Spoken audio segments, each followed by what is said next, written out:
Ma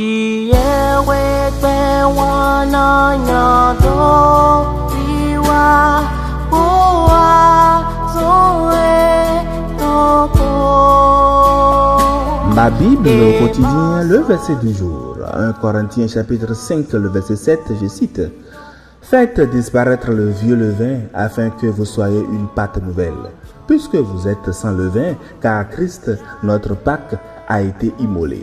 Fin de citation, glorifions le Seigneur.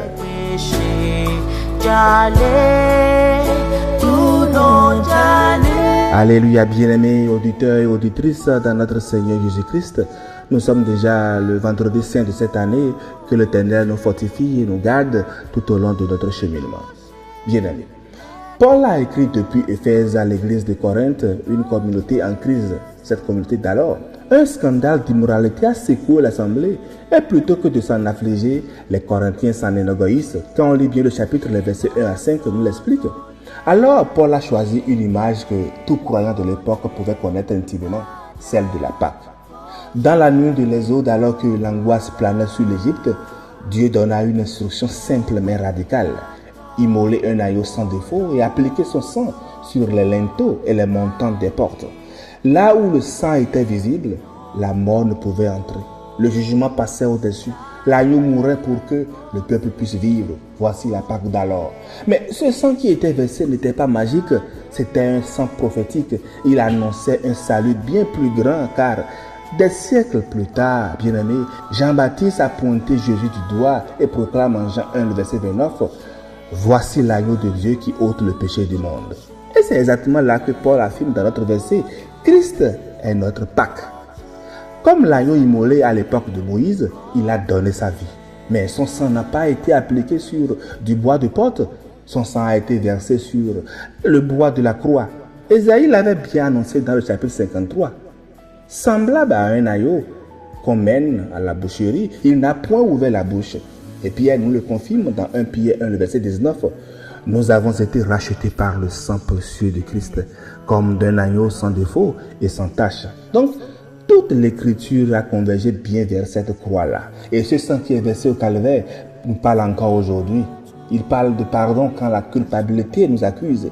Il parle de délivrance quand les chaînes veulent nous retenir.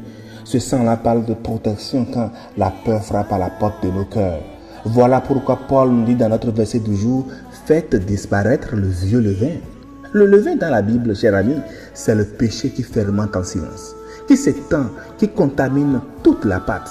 C'est notre ancienne nature, nos compromissions secrètes, nos habitudes de malice. Le vieux levain représente tout ce qui corrompt le cœur: la rancune, l'orgueil, l'impureté, l'hypocrisie, la méchanceté. Les habitudes, je vous dis, qui nous éloignent de Dieu. Et lorsqu'on lit le verset 6 en amont de notre verset du jour, Paul dit: c'est bien à tort que vous vous glorifiez. Ne savez-vous pas qu'un peu de levain fait lever toute la pâte? Alors il nous dit au verset du jour: débarrassez-vous-en, parce que vous êtes déjà une pâte nouvelle. Remarquez bien, Paul n'a pas dit dans le verset devenez sans levain. Il dit vous êtes sans levain. C'est un fait accompli par le sacrifice de notre Seigneur. Vous êtes déjà déclarés purs. Mais cette pureté-là, je vous dis, doit se manifester dans votre conduite quotidienne. C'est tout le paradoxe glorieux de la vie chrétienne. Ce que Christ a accompli pour nous sur la croix, nous devons le vivre jour et après jour dans la sincérité et la vérité. L'Éternel est iniquité. Alors, bien-aimés auditeurs et auditrices, qu'est-ce que cela change pour nous ici en ce jour solennel, je veux dire le vendredi saint? Paul nous donne la réponse au verset suivant.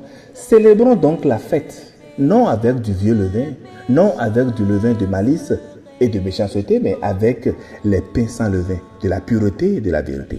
Si Christ a payé le prix ultime de notre liberté, pouvons-nous toujours continuer à flirter avec le péché qu'il a cloué sur ce bois-là? Notre conduite quotidienne, je vous dis, est le témoignage le plus éloquent de notre gratitude. Ce n'est pas seulement nos paroles qui honorent le sacrifice de Christ, non. C'est notre manière de vivre, notre choix, notre intégrité, notre sincérité dans les relations humaines. Bien-aimés, faisons chacun notre introspection et voyons là où nous pouvons nous corriger pour nous aligner vraiment sur la voie de l'Éternel. Alors, quel vieux levain avez-vous laissé fermenter dans votre vie? Quelle amertume, quelle rancune est-ce que vous vous nourrissez encore alors que l'agneau a déjà versé son sang pour nous en libérer? Réfléchissez-y et revenons tous sur la bonne voie. Chers frères et sœurs, en ce vendredi saint, relevons tous la tête. Le sang a déjà parlé et il parle en notre faveur. Par ce sang, nous sommes couverts, aimés, rachetés. Et parce qu'il vit, nous pouvons avancer librement, confiants et assurés. Parce que le sang de notre Seigneur Jésus-Christ parle toujours en notre faveur. Bonne méditation et recueillement béni à toutes et à tous en cette journée sainte de la passion de notre Seigneur Jésus-Christ. Alléluia Jésus. Au Père de